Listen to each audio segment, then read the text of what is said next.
Let me ask you something.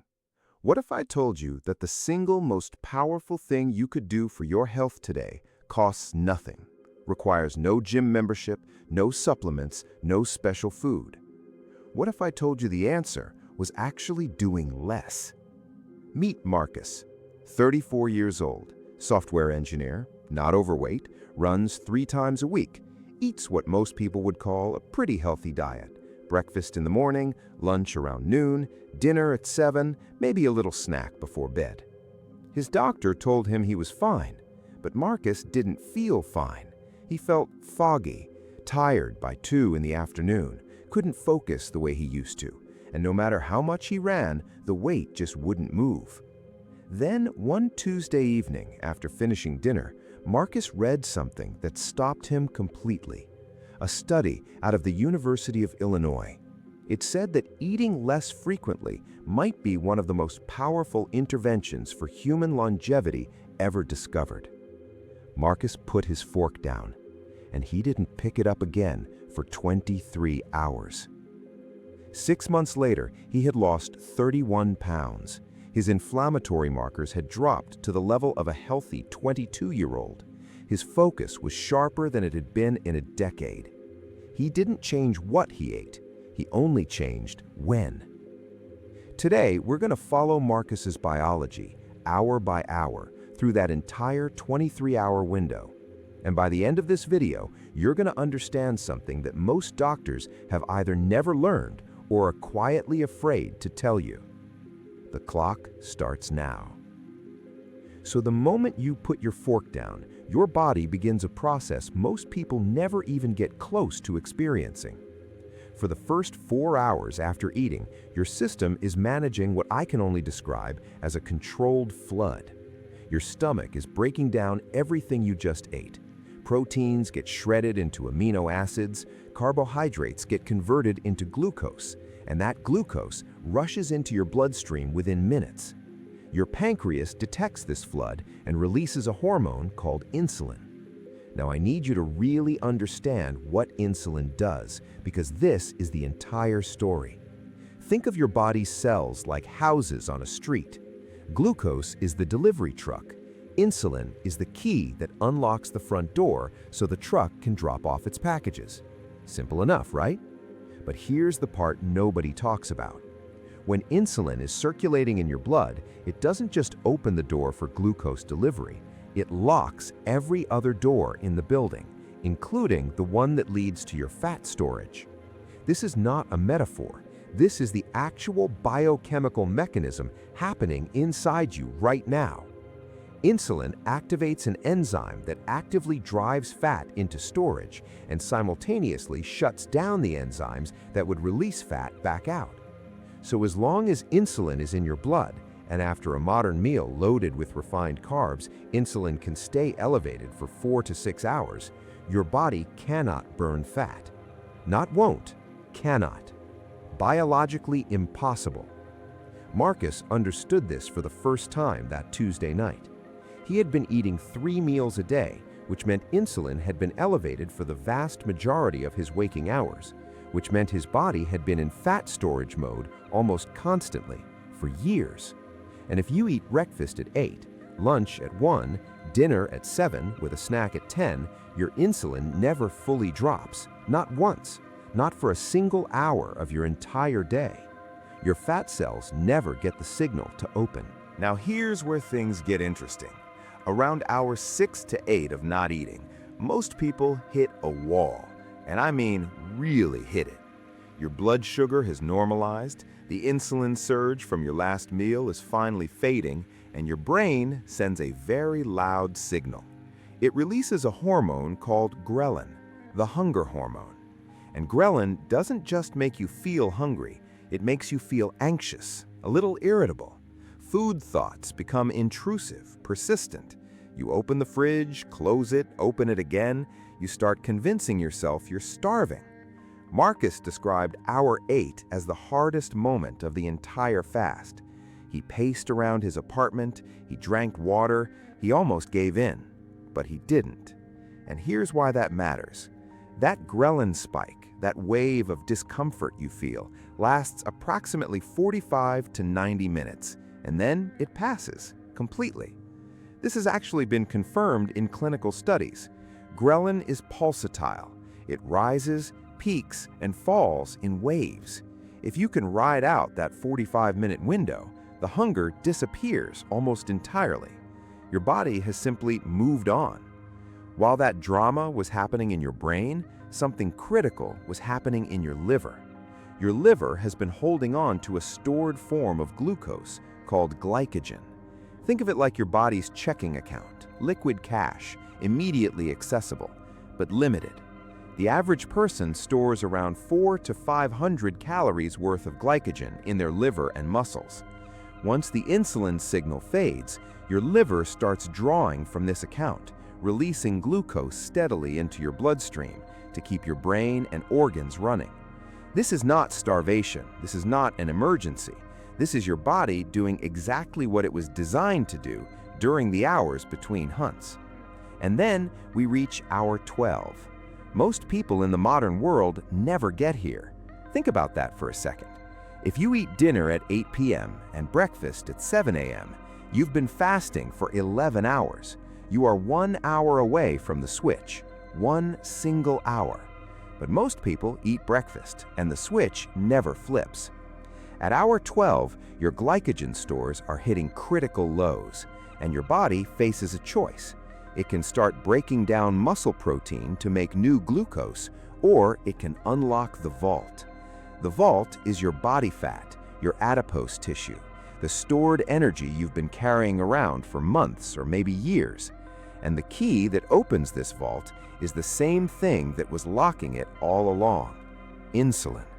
When insulin finally drops to its true baseline, a level it can only reach after roughly 12 hours of not eating, an enzyme called hormone-sensitive lipase activates.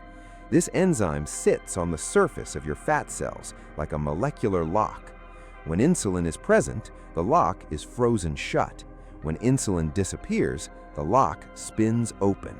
Your fat cells begin releasing stored fatty acids into the bloodstream. For the first time in perhaps days, or in Marcus's case, years, your body is burning its own fat as primary fuel. Not the pasta from last night, not the bagel from this morning. You. Something unexpected happens between hour 14 and 16. The discomfort is gone. The hunger waves have stopped, and in their place, something that honestly sounds impossible if you've never experienced it is a quiet, steady, almost electric clarity.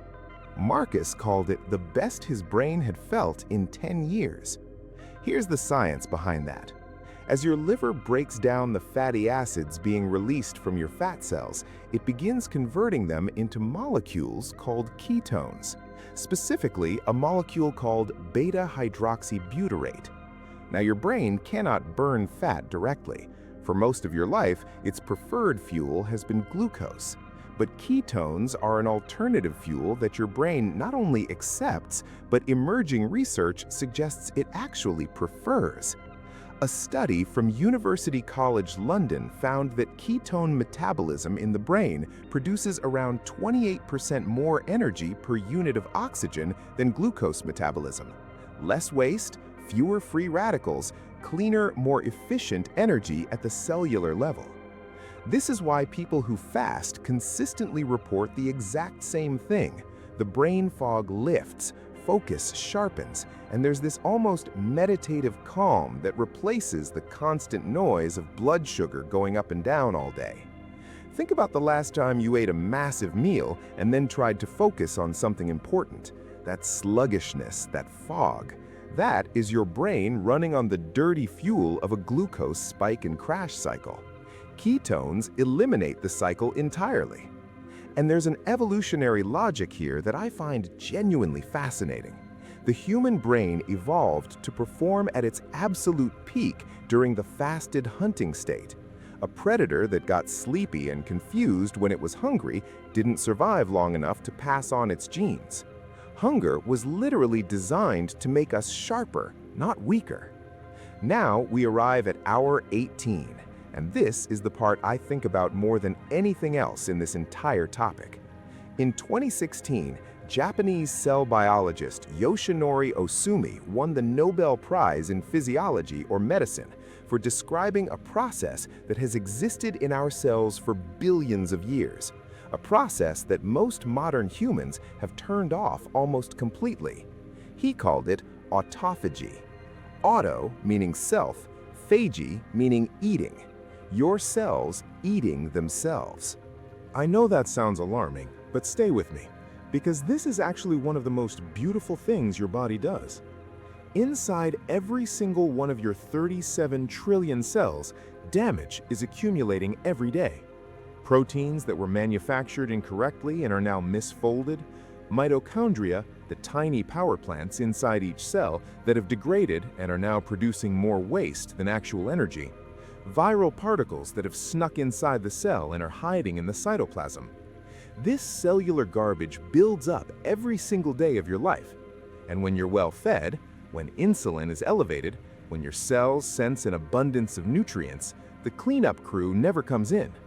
The machinery responsible for autophagy is actively suppressed by insulin. As long as food keeps coming, your body stays in build mode. Grow, accumulate, store. Autophagy is the maintenance crew that can only work when the factory finally shuts down. At around hour 16 to 18 of a fast, that factory shuts down, and the autophagy machinery begins assembling. These little cellular structures move through your cells like tiny cleanup crews. They wrap around the misfolded proteins, they engulf the degraded mitochondria, they identify and consume the hidden viral particles, and then they drag all of this cellular junk to the recycling center, where it gets dissolved and broken back down into raw amino acids. Clean, reusable, brand new building material. Research from the Mayo Clinic has linked impaired autophagy directly to the development of Alzheimer's disease, Parkinson's disease, multiple forms of cancer, and accelerated cardiovascular aging. The misfolded proteins that autophagy clears are the exact same proteins that accumulate in the brains of Alzheimer's patients. When autophagy is running, your brain is taking out its own trash. When you eat all day, that trash never gets cleared. Now, I want to address the argument that has been used to dismiss fasting for 50 years. If you stop eating, your body burns muscle.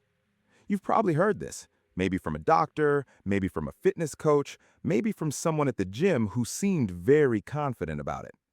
It is not just wrong, it is physiologically backwards. Here's what actually happens at hour 20. As the fast deepens and your body commits fully to fat metabolism, the anterior pituitary gland, a pea-sized structure sitting at the base of your brain, begins releasing pulses of human growth hormone, HGH. And the clinical data here is honestly extraordinary. A landmark study published in the journal Obesity found that a 24-hour fast produced a 1,300% increase in HGH secretion in men and a 2,000% increase in women. 1,300%. HGH is the most potent muscle-preserving signal in the human body.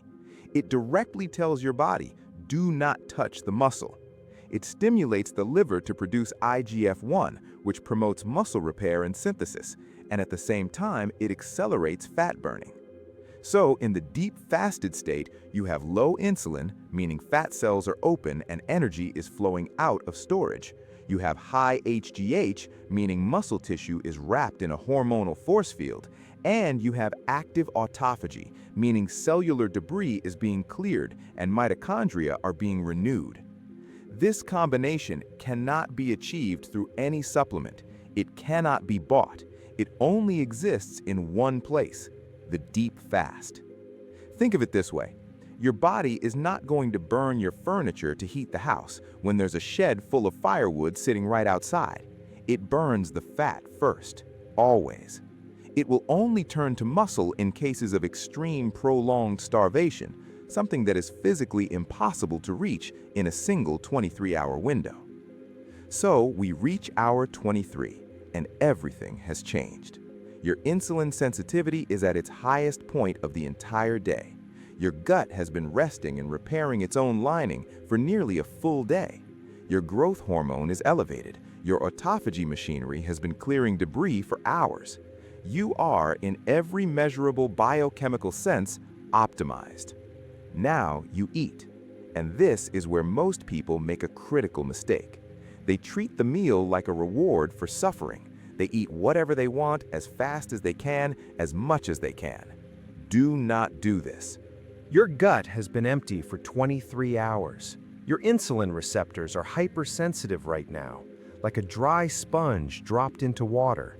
If you flood this system with refined carbohydrates and processed sugar, you will trigger an exaggerated insulin spike that crashes your blood sugar hard within 2 hours. You'll feel exhausted, bloated, and you will have partially undone the metabolic work of the entire fast. Treat this meal like building material, not a celebration. Start with protein, high-quality, complete protein, grass-fed beef, wild salmon, whole eggs, chicken. Your cells are desperate for amino acids to rebuild the structures that autophagy cleared. This is where the actual muscle repair happens, not during the fast itself, but in this window right after. Then add healthy fats, avocado, olive oil, fatty fish, a handful of nuts. Your body is already running fat-burning machinery. Feeding it clean dietary fat keeps that system running smoothly. Then volume, large quantities of leafy greens, cruciferous vegetables, fermented foods. This is where your minerals come from: potassium, magnesium, the electrolytes your kidneys have been flushing all day. Without this, you will cramp. You will wake at 3 in the morning with your calves seizing. When you eat this way, something remarkable happens. You get full, fast, genuinely full, not stuffed, not distended, satisfied. Because for once, your satiety hormones are actually working properly. Now, I want to be honest with you, because this video would be incomplete without it. The standard nutritional advice we've all grown up with, 3 meals a day, never skip breakfast, eat every few hours to keep your metabolism running, was not invented by biochemists. It was shaped in large part by the food industry. Breakfast cereal companies ran advertising campaigns in the 1920s specifically designed to convince Americans that skipping breakfast was medically dangerous. The 3 meals a day rhythm we treat as biological fact is less than 200 years old as a cultural norm. But there are also legitimate concerns with this protocol that deserve an honest conversation. For people under chronic stress, elevated cortisol, poor sleep, existing adrenal issues, a 23-hour fast can amplify cortisol further. And cortisol is catabolic. It breaks down muscle and disrupts sleep. So if you're already running on empty, this protocol may not be right for you right now. For women specifically, the research is less settled. Several studies suggest that female hormonal systems are more sensitive to caloric restriction signals. Some women report cycle disruption on aggressive fasting protocols. The data isn't fully conclusive yet, but the signal is real enough to mention. And I want to be completely clear about this. If you are pregnant, nursing, managing a history of disordered eating, or taking insulin or blood pressure medication, do not attempt this without speaking to your doctor first. Full stop. But for a healthy adult living in 2026, in a food environment specifically engineered to make you eat constantly, to keep insulin elevated for 16 hours out of every 24, to prevent your body from ever doing the maintenance work it was designed to do, 1 meal a day may be the most powerful single intervention available to you. Not because it's extreme, but because what we've normalized is actually the extreme thing. We've just stopped noticing it. Now, let's talk about getting started, because jumping from 6 meals a day straight to 1 meal tomorrow is going to make you feel terrible, and it has nothing to do with the protocol failing you. Your body needs time to build the metabolic machinery to burn fat efficiently. It takes time to manufacture the enzymes, time for the liver to get efficient at making ketones. This is called metabolic flexibility, and most modern people have almost none of it. The fix is gradual. Push your breakfast back by 2 hours. Do that for a week. Then push it back again. Then skip it entirely. Then start pushing lunch back. Let your body build the machinery before you demand it runs a marathon. And salt. This one surprises people. When insulin drops, your kidneys release water and sodium. You lose electrolytes fast. A small pinch of sea salt in your water during the fasting window can stop headaches instantly. Don't skip this step. The first week will be uncomfortable. The second week will be manageable. By the third week, something shifts. The hunger waves get shorter, the clarity gets stronger, and you start to realize that you were never actually hungry before. You were just addicted to the schedule. Marcus is still doing this, not every single day. Some days he eats 2 meals. After a hard workout, he eats 3. But he hasn't eaten before noon in 8 months. His doctor, the same doctor who told him he was fine 2 years ago, recently reviewed his blood work and asked what medication he was taking, because his inflammatory markers, his triglycerides, his fasting insulin, everything had shifted to the profile of someone significantly younger. Marcus told him he hadn't changed his medication. He had just changed the window. If you try this, push through hour 8, ride out the ghrelin wave, and when that quiet clarity hits around hour 16, you'll understand exactly what I mean. Come back and tell me which hour was hardest for you, because the most interesting data isn't in the studies, it's in the 23 hours you're about to experience.